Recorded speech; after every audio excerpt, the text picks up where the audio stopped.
All right. Well, hi, hello, and welcome to How Top Cloud Native Orgs Control Observability Costs Without Sacrificing Visibility. Now, today's exciting webinar is sponsored by Chronosphere and produced by Actual Tech Media. My name is Jess Steinbach. If I have not met you before, hi and hello. I'm here with Actual Tech Media, and I am excited to be your moderator for this interesting and interactive conversation today. And that's exactly what we want this to be. We have two awesome speakers here with us who want to hear from you. They want to hear your thoughts, your questions, all your general wonderments. So get engaged as we dive into the Chronosphere solution and explore how you can reduce your observability data volume without sacrificing performance. And that is the key thing we're going to be talking about today. Now, I don't know about you all, but I can't wait to jump in. So we're going to get through some quick housekeeping points, and then we can get our expert speakers on out here with us.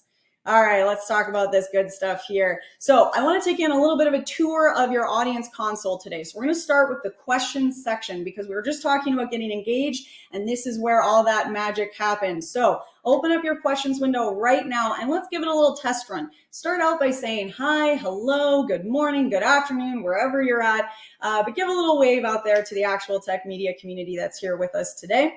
Now, that questions window, also a great place to let us know if you are having any tech issues today. Knock on wood, of course. But I do want to remind you that a browser refresh is going to clear out any of those more common tech gremlins. But if someone really fed the gremlins after midnight last night, I get it, no problem. Shoot us a message in that questions window, and our team will be there to help you out. Now, I do also want to, while you're looking at that questions tab there, the next little tab over is the handouts tab. There's some really cool resources and follow-ups in there for you today. So first, take a look at that, how Snap increased observability, reliability, and improved developer experience. This is an awesome customer story. And we hear that from you folks all the time, right? You're really looking for those customer experience stories, those use cases, etc. So this is a great one to dig into after we wrap up our conversation today. So make sure you've got that tab open. Now, another really interesting read, and I love this, it's really concise, it's easy, it's got a bunch of great information that's going to help you kind of recall some of the things that we're going to be digging into today, and that's the Chronosphere solution brief, Control Observability Costs. You can learn about eliminating waste and improving performance, there's that key thing again, and delivering more business value with the Chronosphere solution. So again, a really great read, easy follow-up. So make sure you've got that downloaded because you're going to want that after we wrap today to kind of dig back into some of the things we're going to hear about from our speakers. Now, it is not just awesome content that we are giving away today. We also have a $250 Amazon gift card as a prize drawing. We're going to hold that at the end of our webinar, so stay tuned for that.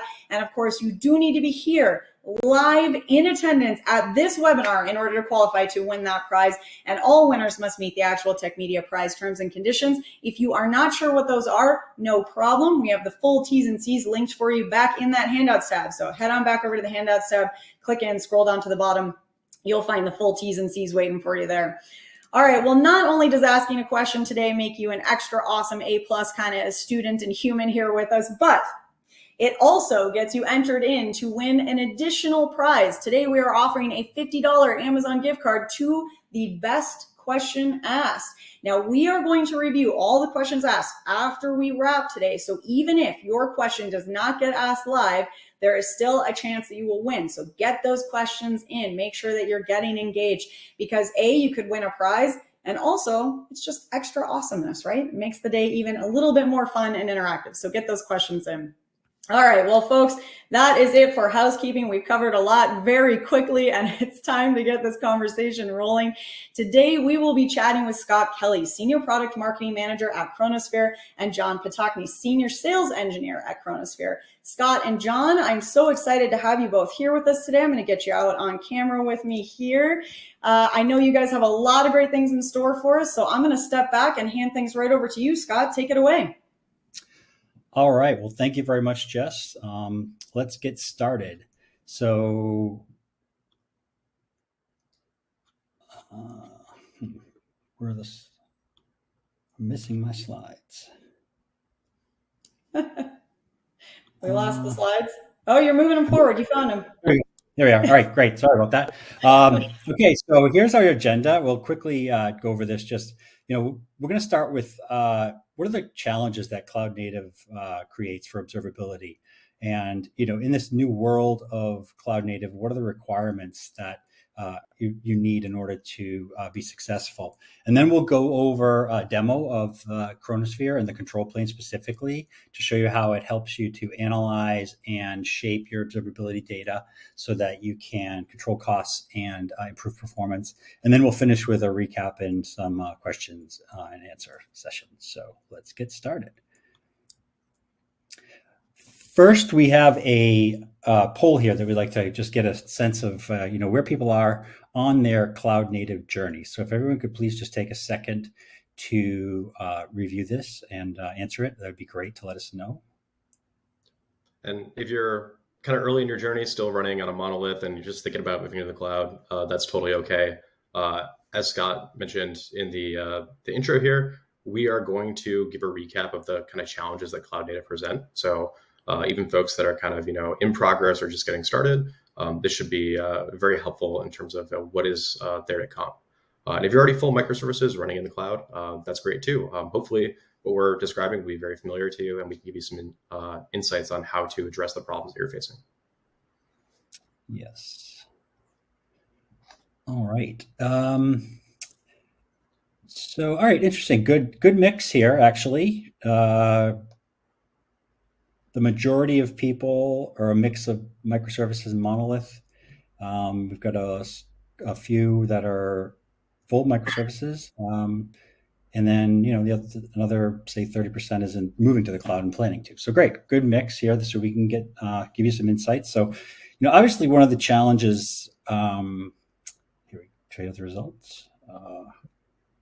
One of the big challenges that organizations face is this observability data growth. And so what's happened over the years is as companies, observability data has kind of grown, has always been something that's grown kind of with the business, but it's always been, a cost that's been, of concern.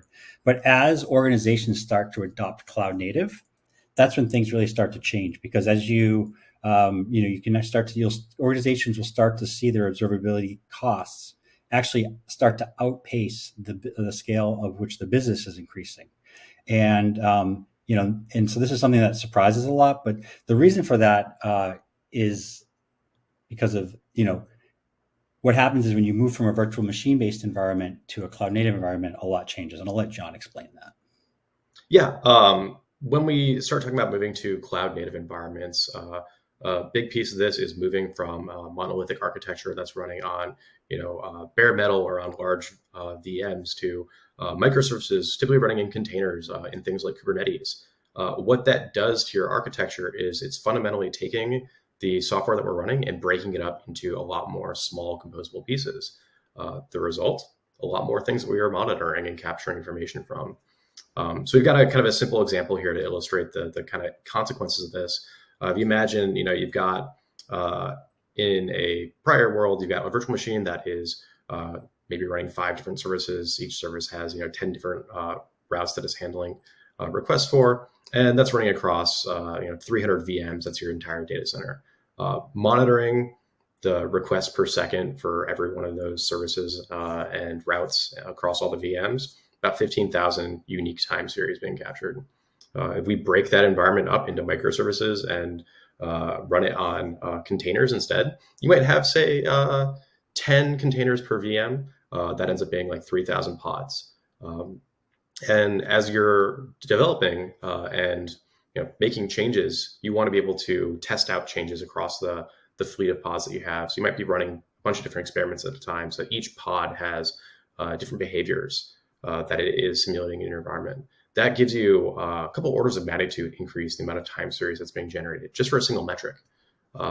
This is obviously an illustrative example, but you can imagine and appreciate how quickly the amount of data that we're capturing will grow when you start to increase the number of things that we're tracking, and then add a couple of more dimensions to the data set that you are looking at and caring about, because we want to get insights for different aspects of behavior.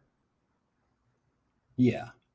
And what that can lead to is really what we've seen in our experience is that the cost of your observability data really starts to decouple, as you saw in that in the slide a couple back. But also, depending, you may run into some observability performance issues, right? So, as with more data, if you're running queries, it takes longer to run those, and so that can lengthen remediation times and cause alert issues and other issues around, even just frustrating on-call engineers. Correct? Yeah, absolutely. We take the example of tracking requests for a bunch of VMs. If you want to know how many requests per second you're handling across the fleet, in our prior example, we increased the amount of time series that you have to pull back and aggregate together by 100x in order to get the same answer that you were getting previously. This becomes a bit of a physics problem at a certain point, where just the sheer amount of data that we're having to pull back and aggregate in order to render a line on a graph becomes very significant. That has cost consequences, of course, because more data means we've got more stuff to process and store. And it has the same problem on the querying side when it comes to performance. You get slower dashboards. Alerts might take longer to fire because you have a lot of processing that's being done in order to evaluate the conditions to tell you whether or not there's a problem. It can be a pretty significant issue. And for a lot of systems that were just not designed with these types of scales and architectures in mind, it can be a serious reliability problem too, in addition to performance. Yeah. So when you have this, you've got this, as you saw, much more complex architecture. So you're dealing with a lot more there and also a lot more data. But there's also another issue, which is this issue of the organization is actually changing, right? Your architecture is changing, but so is your organization. So if we kind of look at, the old world, we'll call it, of monoliths, things were simpler, right? It was one thing, one really big thing. And when something broke, you knew, where in the app it broke and who could fix it. But these also don't allow for agility. And so that's, part of the problem. So not to say that this is a bad architecture, but it depends on what you're trying to accomplish, right? So why don't you talk a little bit more about, those aspects? Yeah, I think I really like the illustration here. I think it does a good job of describing like the organizational challenges around running a monolithic architecture. You have one big complex application. That doesn't mean that the application only does one thing. It probably does several things, and you have different teams that work on the different modules, right? And you can see that kind of illustrated here with our different colored boxes. The problem with this from a organizational standpoint is there's a lot of coordination that has to happen.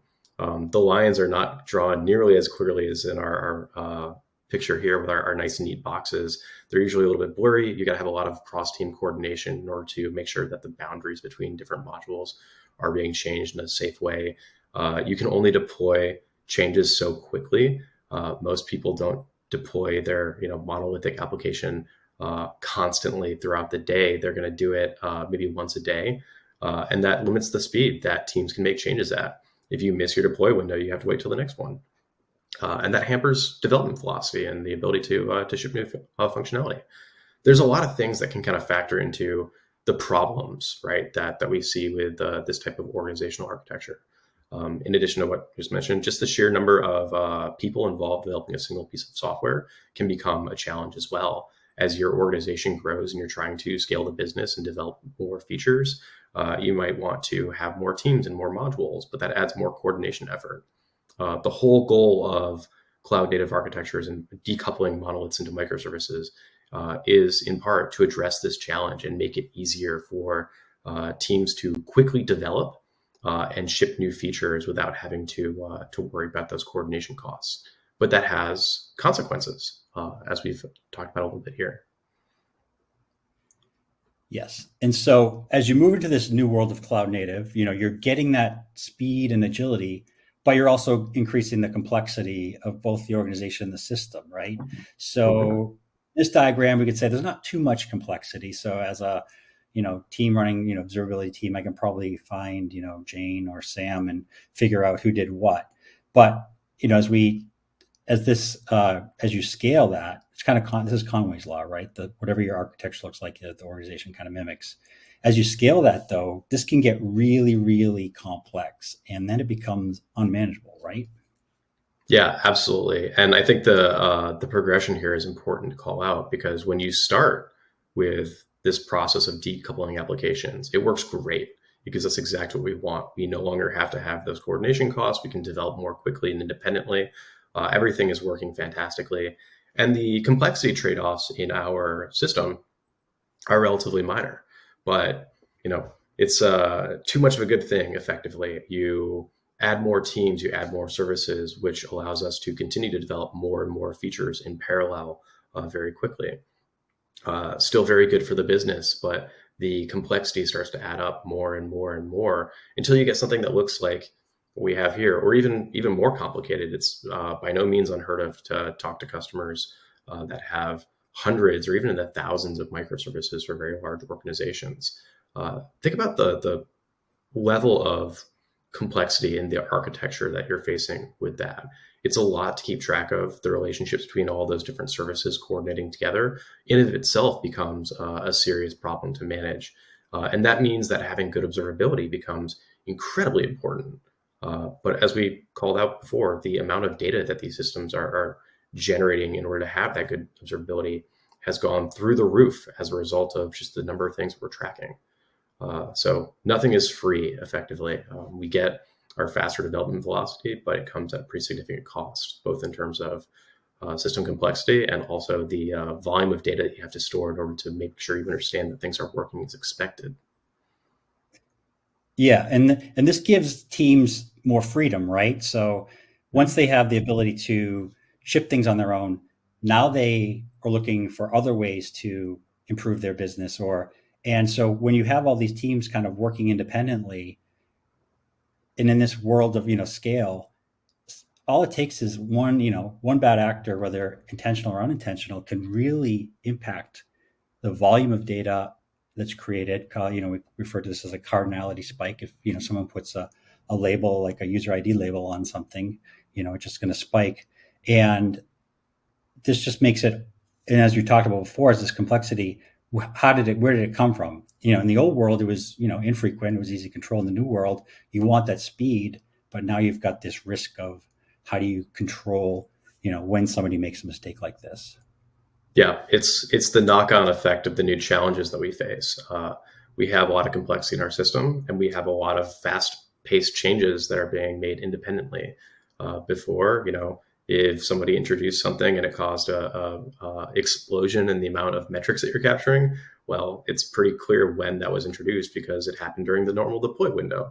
We can go look at the changes that went in and identify it very quickly. When you have, tens of teams that are issuing changes on a regular basis, multiple times a day, something like this can fly under the radar until it becomes a really big problem. And then you run into a situation where you're getting a overage bill at the end of the month from your vendor, or if you're self-managing infrastructure to monitor metrics from your applications, for example, the metrics backend might just fall over because it can't handle all the cardinality that's being created. These are manageable problems with the right tooling, but without having considerations for them in place, it can kind of feel like you've swapped one problem for another by changing your architecture. Yeah. And as we discussed, unexpected cardinality spikes are pretty common in cloud native, especially as you scale. And this will happen over and over again, right? Because there isn't there's not easy to control it. So you end up with the central observability team or whoever's managing your observability. It's like, where did it come from? Who did it? It's like a game of whack-a-mole. They're constantly having to firefight this, right? Because the teams, it's not intentional, and they're not just making data because they want this data. They think it's important, but it's hard for, and these things happen. And so it's constant firefighting for them, right? Yeah. Reasoning about the cardinality of data is not something that people do every day. It's very easy to inadvertently do something very expensive. And the consequences of the architectural changes that we're talking about by moving to microservices, by moving to containerization, means that the stakes are higher. Before, if you had one server running an application and you increase the cardinality of a metric, it wasn't that bad. But if you have 10 or 100 containers that are emitting that metric, then it's 10 or 100 times more painful. And because there are hundreds, not thousands of different applications that can all have this problem, and they're being constantly changed on a regular basis. Being able to track down when a problem gets introduced that causes a spike in observability costs and where it has come from is really a maddening exercise for any team that is tasked with maintaining the budget and maintaining the availability and performance of the observability systems that teams depend on. They have to have really good processes, really good tooling in place, or they'll end up in a situation where they just have no ability to go and track these things down. And so they can just see what happens as the consequences roll in. Yeah, and so you can put speed bumps in place to like limit these, right? But then you're kind of defeating the purpose of why you're moving to cloud native, right? So you want to have that speed and agility, but again, we talked about those risks, and observability is becoming, for especially in the cloud native world, it's becoming a significant budget item, and it's becoming very unpredictable for organizations. And we know it's a top concern. We've seen that. And so what do teams do here? Yeah, this is the new challenge, the double-edged sword of cloud native architectures. To be clear, it's a good thing to be able to have better development velocity. Being able to move faster is a huge competitive advantage. Or if you're the only one that doesn't have it, then it's a sign that you're living on borrowed time. But the trick is balancing out the gains that we get in development velocity versus the consequences in terms of observability costs and poor performance that can result because you have just too much data coming in. How you solve this problem for most organizations ends up being a balance between one of two different things. We can either, put in speed bumps to limit spikes in control growth at the cost of some of our development velocity, or we can encourage teams to do what they feel is necessary and live with the consequences of increased costs and strain on our systems. In practice, it's probably a little bit of somewhere in between. Your process might not look like that picture, but it probably does have some speed bumps in place. Yeah, and this is exactly what you're talking about here, right? These are the two extremes, right? It's like force limits, lock everything down. That creates its own issues, and it makes harder to troubleshoot. No limits, same thing. Out of control costs, can also create performance issues, and you're still ended up with frustrated engineers and a central observability team. So yeah, the key here is really being able to find that sweet spot, that balance that gives you the right combination of developer satisfaction, development velocity, and doesn't break the bank doing it. I think the really important challenge that is tough for many people to deal with is understanding what data can be limited. When we talk about reducing the amount of cardinality, or reducing the amount of data that applications emit to control costs, this is really what the conversation becomes all about: is what do you get rid of in a system where information about what your applications are doing is always going to be beneficial. Excuse me, but is it going to be worth the cost? And how do you assess that? And how do you make those trade-offs in an intelligent fashion? Is it going to be done by gut feel, by what developers are guessing, or do we have the ability to go and do it in a very data-driven fashion? Yeah, and so this is the point. You need an observability solution that enables this development velocity, but you still need to maintain that visibility to control costs and control for performance, right? So I think one of the problems is that this is a new problem, as we talked about, and a lot of existing tools weren't really designed to even think about these things, and so it wasn't at the forefront of their the core of their design. I mean, a lot of you can do it, but it usually requires a lot of manual work to do that, right? Yeah, absolutely. The kind of paradigm shift that we're talking about here, moving to cloud native architectures, it's still relatively new, I think. And the tooling that is required in order to give you visibility into, what is valuable to me, what should I be making trade-offs around, how can I control costs, is something that has been, I think, largely overlooked in the conversation. As most of the time we're prioritizing how do we get more visibility into our systems, which is an incredibly important thing that we need to be able to manage. But if you just completely ignore this piece of the conversation, then it can feel like the benefits that you get by moving to cloud native architectures are not really getting there for you, or the trade-offs become very, very annoying to deal with for organizations. And so fundamentally, this is a tooling problem. Yeah, so let's move into our next polling question just to find out. So how important is it to your organization to reduce your observability costs? We can keep, talking about this, John. As we said, it is. I think in our experience, right, people say, yeah, they know it's a problem, but then they don't realize how big a problem it is until they're actually in the thick of it. Yeah, absolutely. I talk to people all the time. We'll ask, hey, do you know how much of your observability data you actively use? Or do you know how much observability is costing relative to, say, your cloud spend? And they might know that it's expensive, or they might know we're probably not using everything, but they don't know what the current state of the world is. And I think that's a reflection of the problem that we're talking about. There is no good tooling to help you understand this. And unless it's your top priority to cut costs because you've realized that it's spiraled out of control, you probably don't have your finger on the pulse of exactly where it sits in the budget. People get very surprised when they find that it turns out they're sending a lot of data to systems that they weren't actually using. It's not because people were just doing it for fun or because it's not valuable. It's because of the sheer scale and complexity of the systems that we're operating, and the decisions that are being made without data to help guide developers can lead to a lot of waste and inefficiency. And being able to shine a light on that, give teams the ability to make efficient choices and adjust the way that they are storing information to match how they're consuming it, can make a huge difference when it comes to managing costs. Yeah. All right, let's see our poll results. Well, nobody says it's not a priority. Many are trying to make improvement in a good, again, on each side of mindful of it, and then also top priority. So yeah, we got a good amount. It makes sense, right?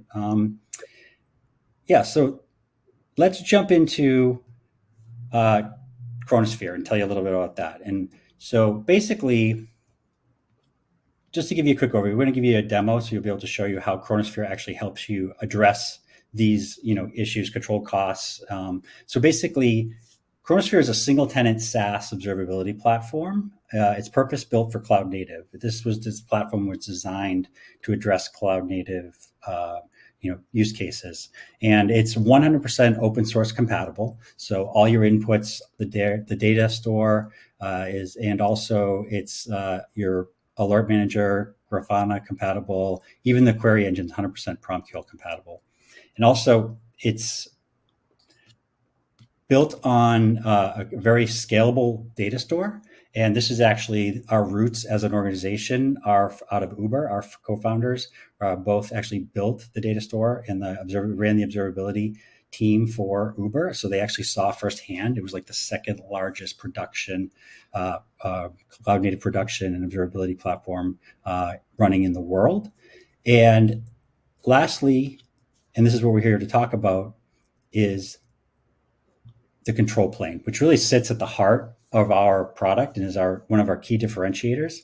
This control plane allows you to analyze, shape, and optimize your data so that you actually have deep insights into it and are able to make smart decisions about it. And it's not only that, but also give the teams that are creating this data the ability to do the controls themselves, because they're the ones that understand it the most. And I think one of the challenges that we see is that most solutions don't make this easy. And that's really one of the things that we're really focused on. John's going to walk you through that. And here's what we'll cover. Yeah. So we'll jump into the product and show a little bit of how this works and what the tooling looks like in Chronosphere. To give you an idea of the things that we'll talk about here. Showing you how you can defend against cardinality explosions. We want to make it so that the blast radius, so to speak, of somebody introducing a high cardinality metric is not causing problems for everyone. Giving you a very good understanding of where your observability costs come from, what is the data that is kind of driving spend and capacity utilization, and then helping you improve your observability ROI. Once we start to understand where costs come from, we can also take a look at how the data is being consumed and understand the differences between what's coming in the door and what's being read on the back end to let you make choices about how you want to store things and make it match the way that it's actually being consumed by developers, and really save a lot of money along the way. So why don't we jump into it here? Scott, if you can let me know when my screen is being shared. I can see it. Perfect. Yeah, so why don't we get right into it? To kick things off, let's talk a little bit about the cardinality explosion problem and how you can both make this a lot easier to manage, as well as give individual teams more agency around the data that they are collecting and storing in a platform like this, so that it's not something that a central observability team has to be solely responsible for. The way we handle this in Chronosphere is through the concept of quotas on capacity. This is something that the central team can set up and delegate responsibility for managing quotas to individual teams. To give you an example here, this is showing me quotas for my demo environment. I've got a top line capacity that's been set, 50,000 data points per second that I can store in my platform. I'm currently using a very small subset of that, about 20%. But I can break down that 50,000 data points per second capacity into different quotas. Do it on a per service basis or per team, per region, whatever makes the most sense for your organizational structure. And then each quota that I define is guaranteed capacity for a subset of my overall workload. You can see here I've got a few different services that have their own quota, as well as a big default pool for any new capacity, new workload that I need to carve off. And I can see what this looks like for each quota. For example, my auth service here, sending in about 746 data points per second. The quota is 2,000. We've got plenty of room available for more data as this service ends up adding new metrics or as it just scales out. And the way that this works is if the auth service suddenly introduces a new metric and it's much higher cardinality than they expected, say instead of doing 700 writes per second, they're now doing 10,000. What happens is if there is capacity available in the system overall, then everything's fine. But if we are using all of our capacity that's been defined in the platform, then because this service is over their quota, this service will have some of their workload dropped instead of being allowed to go over and cause an overage bill for the organization. And the way that this happens can be controlled by the team as well. So we don't just indiscriminately take data and drop it on the floor. You actually have the ability to define what is high priority versus what is low priority for you. So I can say, for example, for my service, obviously everything in my dev environment, I don't care as much about as my production environment metrics. I need to have prod visibility to make sure that nothing goes wrong. So everything that's prod is high priority. Everything that's not production is low priority. Okay, great. When we see a spike in your over your quota and data needs to be dropped because of that, then we will pick just the dev data that's marked as low priority. So teams have a lot of control over how to manage their observability data, and central teams have the ability to set up boundaries between the different pieces of your organization so that when one part of the organization has a problem, has a cardinality explosion, rather than just blindly incurring the costs or having a problem that can affect the entire organization, we localize it to as small a group as possible, and we give them some control and some say over what data is actually important for them. And then that team can go and take a look at what's going on. They can get alerts based off of this information so that they get notified right away if there's an overage compared to their quota. And we can go and investigate and find where the source is coming from and address it.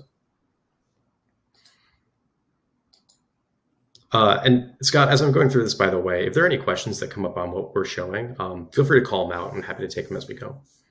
Yeah, please, everyone, if you have any questions at all, just put them in the chat and we will address them. Yeah.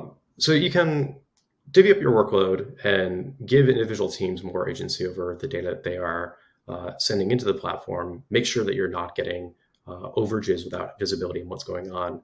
What happens if there is an overage and a team needs to go and figure out where it's coming from? Well, we give a lot of tooling that gives you visibility specifically on the data that is being sent. Things like Chronosphere's metrics analyzer make this really easy to understand. What this lets me do is I can see data that is coming into the platform in real time.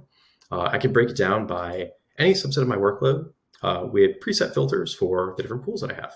So if I want to see, the metrics that are coming in for that auth service that we were looking at the pool for, I can do that. This is just the global view of everything that's coming into my account right now. If I go and change this, it'll automatically update. And I can also look at metrics that are high versus low priority too. So I can understand the breakdown of my traffic based on what I've set up in my configuration, understand my individual quotas, how they're being utilized, and what they look like. And you can break this down by whatever you want. You can see on the left-hand side here, for example, all of the dimensions that my metrics have, how many unique values they have, and how widely they are seen across my metrics. So everything has a name. The instance label, you can see, for example, 98% of metrics have it, and it's got 106 unique values. If I want to see the data broken down by instance or by team or by cluster or application, all I have to do is check the box, and this view will automatically update and give me the new breakdown. John, we have a question here. Yeah. So how well does the platform handle if it does various orgs under the same company umbrella? Yeah, absolutely. That is effectively what Chronosphere is designed for, is large organizations with many different teams that have different use cases. This is probably what most of our customers actually look like. You can kind of see from the analytics capabilities in our control plane, it's very easy to divvy up parts of your workload and understand what each piece is doing. We also provide tooling that allows you to enforce boundaries between those organizations. So even though they might be completely separate from a organizational, these are different products, and we don't necessarily think about them as the same thing. You can have them in the same view, so that if there's any kind of executive level view that you want to be able to create that looks at both of them together, you still have the ability to do that. You can administer the information almost like it's two different organizations, but still maintain a cross-product view. We also can, of course, create separate environments for different organizations. That's less common, though. Most people want to be able to see across the entire org. And it's designed to support very large scales and do that very easily. Great. Yeah. So going back to the situation that we were talking about, if I'm part of the team that is seeing a spike in their quota, we can go and take a look at our auth service, and I want to know what the data looks like that's coming in. It's very easy for me to get a quick real-time view of what is coming in the door, what does the data look like, what is driving the cost of my metrics. Here are my most expensive dimensions for the auth service pool. Here are the metrics that are actually coming in. I can see how many data points per second each one is generating in real time. If there's a new metric that's more expensive than I would expect, it'll pop right to the top of the list. If there's a new dimension that I've added that's way higher cardinality than I anticipated, it'll pop right to the top of the list of my labels. It makes it very fast to identify where cardinality explosions are coming from by having this visibility available. And once we can identify where a problem is coming from, it's very easy for us to go and address it. You don't even have to go and do a rollback of a change in order to fix an issue with the cost of observability data that's coming in the door. We have different shaping rules that you can apply to adjust the stream of data that's coming in to fix the problem without having to change your code. Things like drop rules. If there's a metric that is just way more expensive and we want to get rid of it to bring down the cost, then you can define a policy that lets you remove that data before it even gets stored. These don't have any kind of cost associated with them. You can make as many as you want, and they're easy to manage both manually in the UI as well as via configuration as code if you're using things like Terraform. In addition, we also have aggregation rules. Say it's a dimension that's been added that has a lot of unique values. We want the metrics, but we just want to get rid of the dimension. Aggregation rules allow you to do this. You can create a rule that says, hey, for these metrics coming from the auth service, I need to remove this dimension that I have just added. Please store the metrics without it. And the control plane will let you reshape that data in streaming fashion before it even gets stored in the system. And what gets stored is the thing that matters for your capacity. So problem solved without having to go and make any changes to your application. We can go back and do that after the fact in the background, rather than having to try and push through a rollback that might have consequences we don't want to incur.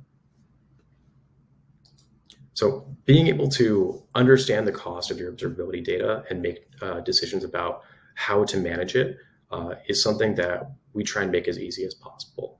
You can see it's quite simple to identify what the most expensive parts of your workload are for a given subset of the workload.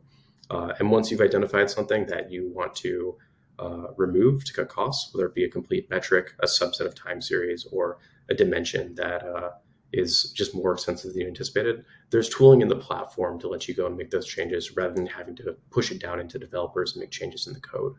And that gives us a lot more flexibility about the changes that we're making too. We can adjust what we store based on our needs, and if those needs change, then we can adjust the configuration on the fly. Yeah, and it's as easy to undo as well, right? Yep, absolutely. Yeah, and the metrics analyzer also gives us a view to help us understand. So this is not just a case where we have to make decisions about how to shape our information by intuition. We can look at the hard facts and see what is actually being used and how it's being used to drive those decisions. For example, this is showing me a list of my least valuable metrics in the system. How do we define least valuable? Well, we're looking at whether or not these metrics are referenced anywhere. Is it being used in the dashboard? Is it being used as an alert? Is anyone doing anything with it anywhere in the system? In this case, the metric at the top, no configuration references, no dashboards or alerts that are using it. Same thing for individual query executions. Has anyone looked at this metric, whether it had been from a dashboard, from a just ad hoc access, exploring the data set? They're using the API to query it. If it's being used anywhere, it's been queried by the system, we will track that too. The utility score here is just a combination of these two things. So 0 config references, 0 direct query executions, 0 utility, but it still has cost. And we can see here that over the last 30 days, no one's looked at this metric. It's not being referenced anywhere. We can probably get rid of it and save money without anyone noticing the difference. It makes it really easy to find all the things that are in the system living like this.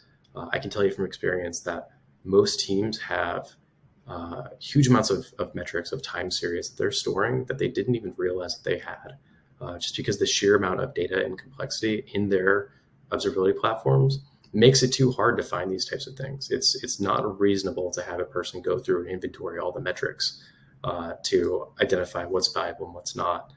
We need tooling like this to allow us to make those decisions. And by the way, when you're looking at metrics that are actually being used and have utility, we can tell you if the individual dimensions, the labels that they have, are being used as well. Are there any things in here that are expensive that we want to consider maybe not storing, or things that are having 0 utility but have cardinality that we can go ahead and get rid of? Every dimension that we add that adds cardinality is going to add cost. So if they're not being used, then we can use those aggregation rules to remove them from the system and only store the data in the shape that we need. And that way, you don't have to pay for information that people are just having as a side effect of your architecture. To give you an example here for this HTTP request time metric, here is an example of aggregated version. And you can see it has about the same utility as the original one, but it's a fraction of the cost. And the reason why this is we've just taken the dimensions that were not being used and we removed them before the metric is being stored. This cut down on the number of data points per second significantly without changing the data that people are actually looking at to get insights in dashboards and alerts. The side effect of this, by the way, is because there's less data being stored, it's a lot faster to query it too. So in addition to getting a pretty significant reduction in the cost that this metric incurs, you also get pretty fantastic gains in performance as well. So it can be incredibly useful just to improve the user experience for developers, as well as reducing the amount of data you have to pay for. One last thing that I'll show here is you can do all of this from a metric-centric perspective. We can also take a look at the different labels that exist on our metrics and assess the way that we are actually querying our data. There's a lot of labels that are probably going to be unused in your workloads. There's no difference here with mine. We can also take a look at seeing which ones are most utilized, most valuable. and understand the types of ways that we break down the data that we're storing. I find this very useful, not just because we can identify potentially high cardinality or expensive dimensions and understand how they're being used, but also you can get a sense of the different types of ways that we're looking at data in the system. And that helps you understand from just kind of analyzing your observability data, what people find most interesting.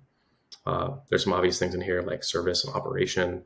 If you're familiar with Prometheus metrics, the LE labels for histograms, we're doing a lot of histogram analysis here. The instance label is coming up quite a bit as well. And you can see it's being used in a lot of our different metrics that are being queried in the system.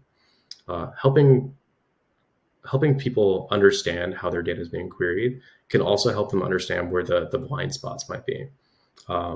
You know what is important about your services and about your architecture, and you should expect to see the important aspects, the important kind of logical breakdowns that you have in your own mind, in your mental model, reflected in the way that people are consuming your observability data. And if that's not the case, then it might be a situation where you have a blind spot or data that is there but not being taken advantage of, and we need to amplify its visibility in the organization and make sure that people understand how important it is for understanding the system. So you can use this not just to find things that are expensive or things that are not being used, but you can also use it to understand, are there things in my system that are valuable that I should shine a spotlight on and make sure everyone's aware of?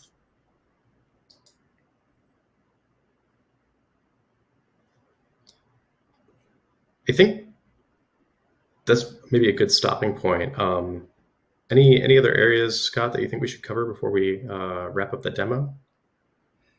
No, I think we're good. I'll just mention that we also give you insights into once you do create these shaping rules, that you can also then go inspect them to make sure that they're also efficient. But I don't think we have time for that today. I know we're coming up against the clock here. So why don't we, I think it's good for the demo for today. If anyone wants to learn more, obviously they can reach out to us. I'm happy to have a discussion about that. And maybe just a quick allusion to the point that you made. If you dive into the details for any of these things, you can see a holistic view of everywhere where things are being used. Not just is a metric being referenced by rules, is it being used in dashboards and which ones, but also which users are querying it and when and how. So all of the analytical information about where the cost of your data is, what the utility of your data looks like, and who is using it and how and where is at your fingertips to analyze so that you can make data-driven decisions about your observability strategy.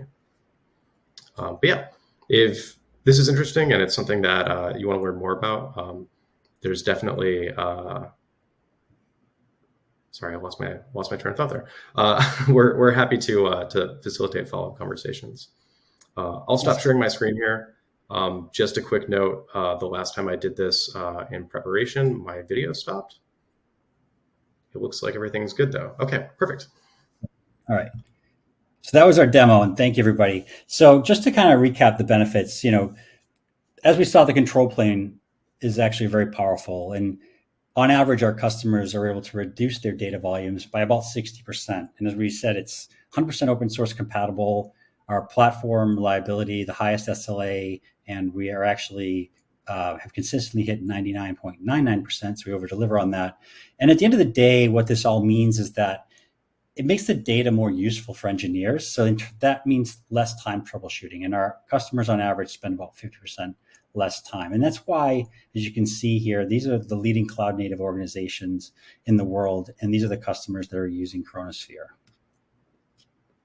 Yeah, the benefits of being able to put your data under a microscope, being able to solve the challenges that cloud native introduces in a systematic way, it really does pay a lot of dividends, not just in cost, but in usability as well.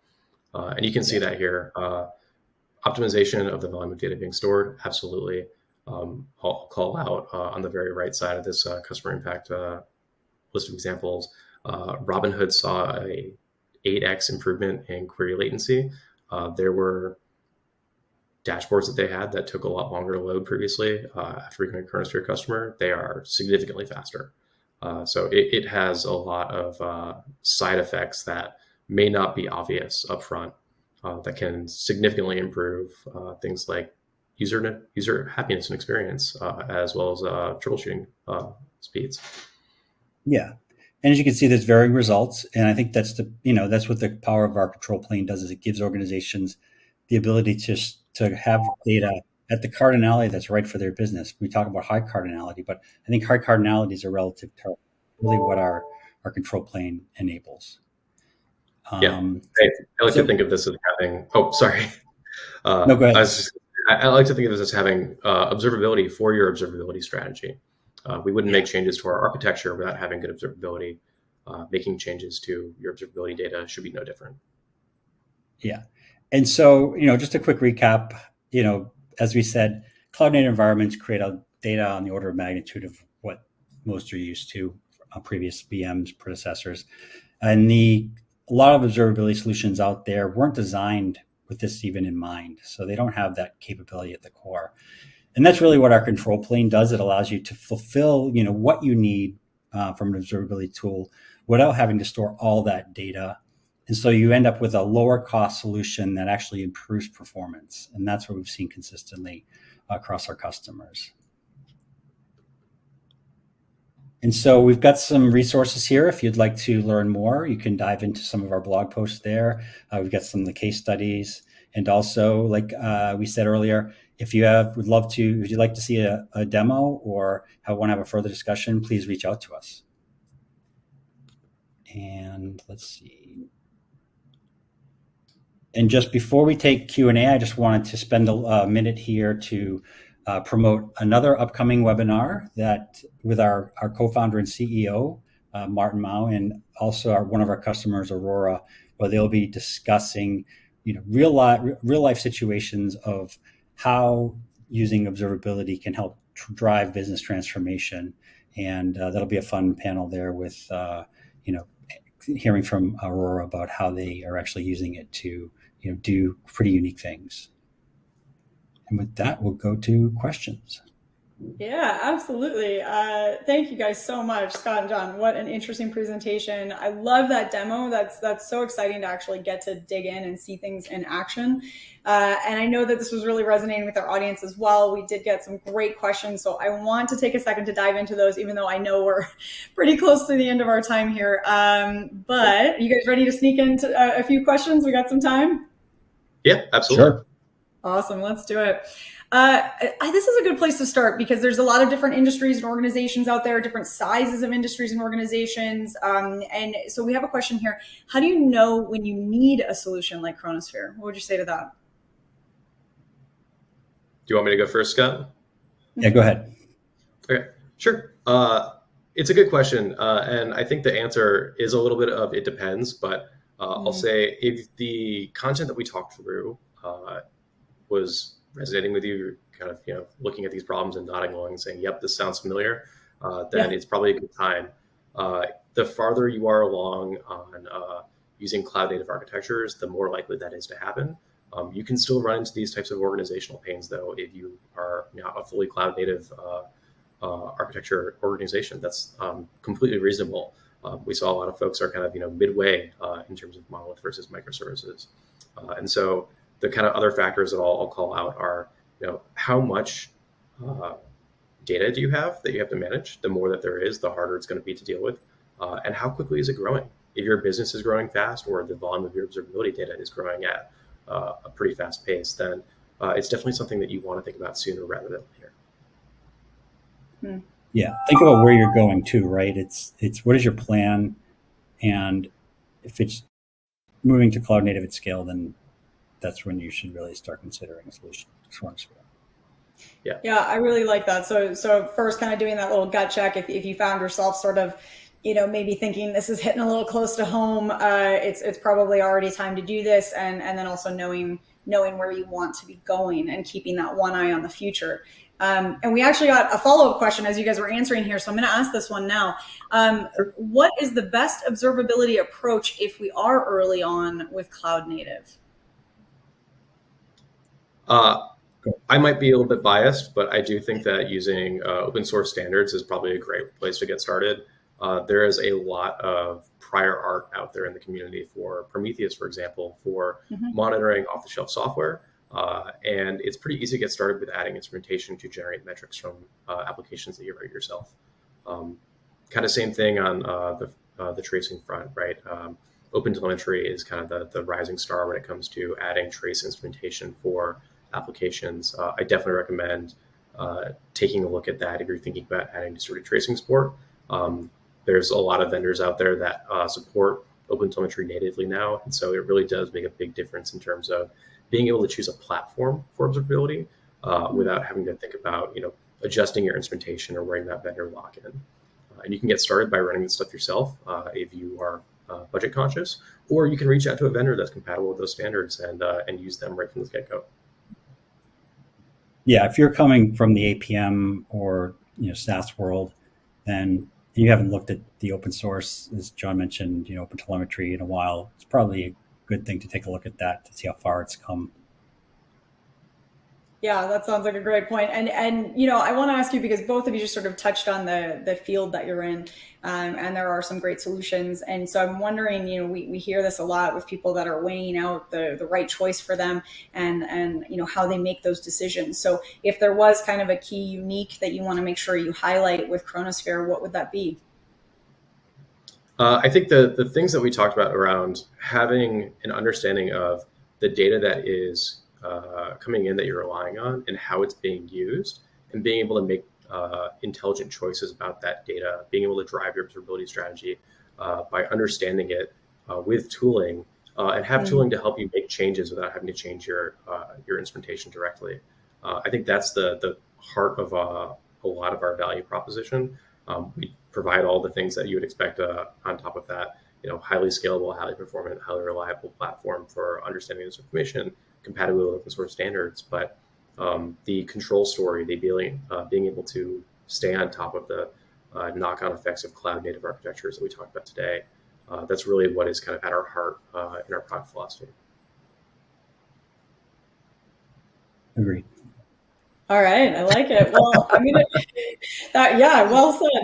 I'm gonna throw up the link slide again, because we did get. Paul was just saying how much he appreciated those links, and I think the folks in the audience want to make sure that they get those resources. So I'm gonna leave these resources up for another second here, while you folks out there are clicking on those resources, making sure that you've got those loaded and saved for later. Before you leave us, John and Scott, what would you recommend as a next step besides exploring all these wonderful resources you've provided for us? What would be the next step or the first step to kind of getting to know Chronosphere a little bit better? I would say, obviously the resources you said, but, just reach out to us. We're happy to talk to you. We're happy to find out. We know this is new for a lot of organizations, especially in the enterprise.